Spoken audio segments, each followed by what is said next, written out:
ఓం శ్రీమాత్రే నమః. ఛానల్లోకి స్వాగతం అండి. సింహరాశి వారికి అదృష్ట సమయం వచ్చేసింది. ఎంతో కాలంగా మీరు ఎదురు చూస్తున్న 10 శుభవార్తలను జూలై 17వ తేదీ తర్వాత వినబోతున్నారు. ఈ శుభవార్తలు మీ జీవితంలో ఆనందాన్ని తీసుకువస్తాయి.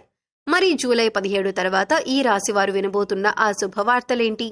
ఈ శుభవార్తలు వినటానికి ముందు మీరు ఎటువంటి ప్రవర్తన కలిగి ఉండాలి, ఎవరితో మీరు జాగ్రత్తగా ఉండాలి, అలాగే ఏ దేవతారాధన చేయాలి అనే అంశాలతో పాటుగా ఈ రాశి వారి గురించి కొన్ని ఆసక్తికరమైన విషయాలను ఈ వీడియోలో మనం వివరంగా తెలుసుకుందాం.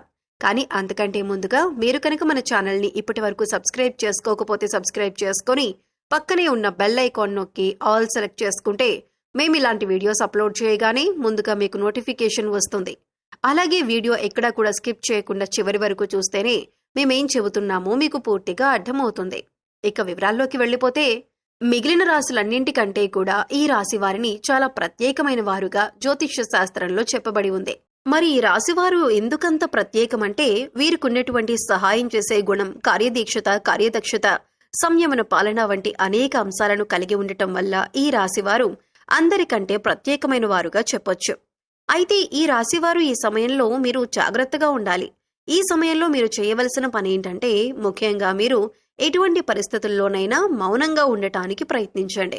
ఇలా కనుక మీరు కొద్దిగా ఓర్పు పట్టి మౌనంగా ఉన్నట్లయితే ఇప్పటిదాకా మీరెవ్వరూ వినని 10 శుభవార్తలు మీరు వింటారని చెప్పటంలో ఎటువంటి సందేహం లేదు. అయితే మీ ముందు నవ్వుతూ మాట్లాడే కొందరు వ్యక్తులు వెనక నుండి మీ నాశనం కోరుకుంటున్నారు. వారెవరు అనే విషయం ఈ వీడియో చివరి వరకు చూస్తే మీకు అర్థమవుతుంది. ముఖ్యంగా 3 వ్యక్తులు మీ జీవితంలో మీరు పైకి ఎదగకూడదని మీ నాశనాన్ని కోరుకుంటూ ఉన్నారు. ఆ 3 వ్యక్తుల్లో 2 స్త్రీలు, 1 పురుషుడు మీ శత్రువులతో చేరి మీ శత్రువులకి అనుకూలంగా ప్రవర్తిస్తూ మీ నాశనాన్ని కోరుకుంటున్నారు. ఈ సమయంలో మీరు అనుకున్న పనులు అనుకున్నట్లుగా జరగాలి, ధనలాభం కలగాలి, అందరికంటే ముందుండాలి అనుకున్నట్లయితే కనుక మీరు ఏం చేయబోతున్నారు అనే విషయాలను ఇతరులకు అస్సలు చెప్పకండి.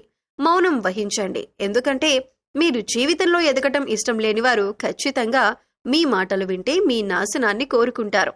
అంతేకాదు, ఈ సమయంలో మీరు ఈ కొన్ని జాగ్రత్తలు పాటించినట్లయితే ఖచ్చితంగా మీరు శుభవార్తలు వింటారు. కుటుంబంతో సంతోషంగా ఉంటారు. ఏ ఒక్క దేవుణ్ణి ప్రార్థిస్తే 2 దేవుళ్ల అనుగ్రహం కలుగుతుందో మీకు తెలుసా? అదేనండి, రాముణ్ణి ప్రార్థిస్తే హనుమంతుల వారి అనుగ్రహం కూడా మీకు కలుగుతుంది. ఇక వీరిద్దరి అనుగ్రహం ఉంటే ఈ రాశి వారి జీవితం 3 పువ్వులు 6 కాయలుగా మారిపోతుంది. మరి ఆంజనేయ స్వామి వారికి ఇష్టమైన మంగళవారం రోజున మాంసాహారం తినకుండా రాములు వారిని అలాగే హనుమంతుల వారిని ప్రార్థించినట్లయితే మీ మనసులో ఉన్న కోరిక త్వరగా నెరవేరుతుంది. అంతేకాదు, ఇలా చేయటం వల్ల రాములు వారి అలాగే హనుమంతుల వారి అనుగ్రహం కూడా మీపై పరిపూర్ణంగా ఉంటుంది అని చెప్పటంలో ఎలాంటి సందేహం లేదు.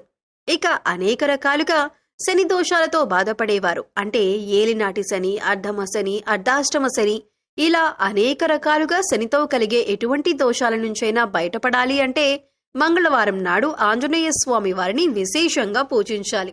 మరి ఇటువంటి పూజ చేసేటప్పుడు మాంసాహారం తినకుండా చేస్తే విశేషమైన ఫలితాన్ని పొందుతారని పండితులు చెబుతున్నారు. ముఖ్యంగా ఉదయాన్నే, అంటే భోజనం చేయటానికి ముందే పూజ ముగించుకుంటే మంచిదని తెలియజేస్తున్నారు. అయితే ఈ వీడియోని మీరు చివరి వరకు చూస్తేనే మీరు చేయకూడని తప్పులతో పాటుగా ఏ వ్యక్తులతో మీరు దూరంగా ఉండాలి అనే అంశాలైతే మీకు వివరంగా తెలుస్తాయి. అలాగే వీడియో నచ్చితే లైక్ చేసి మన ఛానల్ని సబ్స్క్రైబ్ చేసుకోవటం మర్చిపోకండి. ఇక మీరు చేయకూడని తప్పేంటి అంటే, మీరు కోపాన్ని అదుపులో ఉంచుకోవాలి. అలాగే కోపంలో ఉన్నప్పుడు ఎదుటివారిని ఎంత మాట పడితే అంత మాట అనకూడదు. అలాగే ఎదుటివారిని దూషించకూడదు. ముఖ్యంగా మీ దగ్గర లేని వ్యక్తి గురించి ఎదుటివారితో నెగిటివ్గా చెప్పకూడదు. అలాగే వాడకూడని పదాలు వాడుతూ ఎదుటివారిని దూషించటం కూడా మానుకోవాలి. ఎప్పుడైతే మీరు వాడకూడని పదాలు వాడతారో, అది ఇంట్లో కానీ, మీరు పనిచేసే సంస్థలో కానీ, ఇరుగు పొరుగు వారితో కానీ ఎక్కడైనా సరే ఎటువంటి పదాలు వాడినప్పుడు లక్ష్మీదేవికి ఆగ్రహం కలుగుతుంది. మిమ్మల్ని వదిలి వెళ్లిపోతుంది. అప్పుడు మీరు పేదరికం అనుభవించవలసి వస్తుంది. ప్రత్యేకించి ఈ సమయంలో మౌనంగా ఉండాలి. ఈ జాగ్రత్తలు తీసుకుంటే కనుక ఈ రాశివారు ఈ సమయంలో శుభవార్తలను ఖచ్చితంగా వింటారు. మీరు అనుకున్న పనుల్లో విజయాన్ని కూడా సాధిస్తారు. మిమ్మల్ని ఎవరైనా రెచ్చగొట్టినా సరే, అనకూడని మాటలని మిమ్మల్ని ఆవేశపరిచినా కూడా మీరు ఈ సమయంలో మౌనంగా ఉండటం వల్ల అనేక ప్రయోజనాలను పొందుతారు అనటంలో ఎలాంటి సందేహం లేదు. కొద్దిగా ఓర్పు వహించినట్లయితే కనుక జీవితంలో మీరు శుభవార్తలను వింటారు. అంతేకాదు మీరు జాగ్రత్తగా ఉండవలసిన ఇంకొక అంశం ఏమిటంటే అందరినీ నమ్మి మీరు డబ్బు అప్పుగా ఇచ్చినట్లయితే కనుక మీకు డబ్బు తిరిగొచ్చే అవకాశాలు చాలా తక్కువగా ఉంటాయి. ఈ విషయాన్ని మీరు గమనించాలి. ఎందుకంటే ఎవరిని పడితే వారిని నమ్మి డబ్బిచ్చినట్లయితే మీ అవసరాలకు డబ్బు లేక మీరు చివరికి ఇబ్బంది పడవలసి వస్తుంది. మనకి ఉన్నంతలో దానం చేయటం, హెల్ప్ చేయటం తప్పు కాదు. కాకపోతే మనం చేయలేని సహాయాన్ని కూడా మీ భుజాల మీద వేసుకుని చేయటం వల్ల మీరు చిక్కుల్లో పడే అవకాశం ఉంటుంది. ఈ విషయాన్ని మీరు గమనించాలి. ఇక 6 అనే అక్షరంతో పేరు మొదలయ్యేవారు ఎవరైనా ఉంటే అటువంటి వ్యక్తుల వల్ల మీ జీవితంలో కష్టాలు అధికంగా వస్తాయి. కాబట్టి అటువంటి వ్యక్తులు ఎవరో మీరు పరిశీలించి అభ్యర్థులకు మీరు దూరంగా ఉండటం మంచిది. అలాగే కష్టాల్లో ఉన్న వారికి మీకు వీలైనంతగా సహాయం చేయండి. దీనివల్ల మీరు అదృష్టాన్ని పొందొచ్చు. అంతేకాదు ఈ రాశివారు ఎవరినైనా మంచి పొజిషన్కి తీసుకువెళ్లాలి అనుకుంటే అలా చేసే శక్తి ఈ రాశివారికి ఉంటుంది. వీరికున్న పలుకుబడిని ఉపయోగించి వీరికి కావలసిన వాళ్లని అందలమెక్కించగలుగుతారు. మీరు ఎవరినీ కూడా గుడ్డిగా నమ్మకూడదు. మీకు ఏదైనా కష్టం వచ్చినా ఎదుటివారితో చెప్పటం కంటే కూడా ఆ దేవుడి వద్ద చెప్పుకోవటం అనేది చాలా మంచిది. అంతేకాదు ఒక రకంగా దేవుడి దగ్గర చెప్పుకోవటం వల్ల మీ కష్టాలను దేవుడు విని వెంటనే తీరుస్తాడు. ఎందుకంటే ఈ సమయంలో మీకు దైవబలం కూడా అండగా ఉంది. ఇక మీలో నెగిటివ్ ఆలోచన కారణంగా, అంటే నేను చేసే పనిలో విజయం సాధిస్తానా లేదా నేను పనిని కరెక్ట్గా చేస్తున్నానా లేదా అని ఆలోచనతో ఉండటం వల్ల మీరు చేసే పనిలో పొరపాటు జరిగే అవకాశం ఉంటుంది. అందువల్ల ఎటువంటి నెగిటివ్ ఆలోచన లేకుండా దేవుణ్ణి నమ్మి దైవం మీద భారం వేసి మీరు పని చేసినట్లయితే ఖచ్చితంగా మీరు విజయం సాధిస్తారు. అలాగే పని ప్రారంభించే ముందు దేవుణ్ణి తలుచుకోవటం మాత్రం మర్చిపోకండి. పి ఇంకా ఎస్ అనే అక్షరాలతో పేర్లు మొదలయ్యే స్త్రీలతో మీరు చాలా జాగ్రత్తగా ఉండాలి. వారిని నమ్మి అన్ని విషయాలను వారితో చర్చించకూడదు. అంతేకాదు వారికి ఎంత దూరంగా ఉంటారో మీకు అంత మేలు జరుగుతుంది.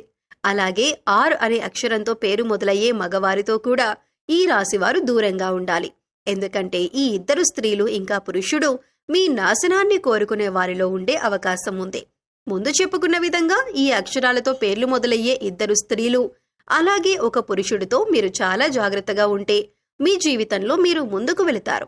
అలాగే మరిన్ని యోగవంతమైన ఫలితాలను పొందటానికి ఈ సమయంలో మీరు చేసుకోవలసిన దేవతారాధన చూసుకున్నట్లయితే గురువారం నాడు దత్తాత్రేయ, దక్షిణామూర్తి వంటి గురుస్వరూపాల ఆలయాన్ని దర్శనం చేసుకోండి.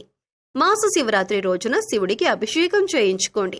అలాగే సోమవారం నాడు శివుడికి విశేషంగా పూజ చేసుకున్నట్లయితే జీవితంలో ఉన్నతి పొందుతారు. సో చూశారు కదండి, సింహరాశి వారు ఈ సమయంలో ఏ విషయాల్లో జాగ్రత్తలు తీసుకోవాలి, అలాగే 9వ తారీఖు తర్వాత మీరు ఎటువంటి శుభవార్తలు వినబోతున్నారు, అలాగే ఈ సమయంలో మీరు ఏ వ్యక్తులతో జాగ్రత్తగా ఉండాలి అనే అంశాలతో పాటుగా ఈ సమయంలో మీరు చేసుకోవలసిన దేవతారాధన గురించి ఈ వీడియోలో మనం వివరంగా తెలుసుకున్నాం కదా. ఈ వీడియో మీకు నచ్చినట్లయితే లైక్ చేయండి. మీ ఫ్రెండ్స్ అండ్ ఫ్యామిలీ మెంబర్స్లో సింహరాశి వారు ఉంటే వారితో ఈ వీడియోని షేర్ చేసుకోండి.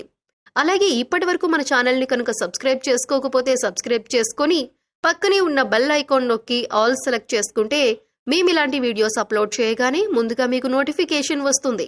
మరో చక్కటి వీడియోతో మళ్ళీ కలుద్దామండి. ఓం శ్రీమాత్రే నమః.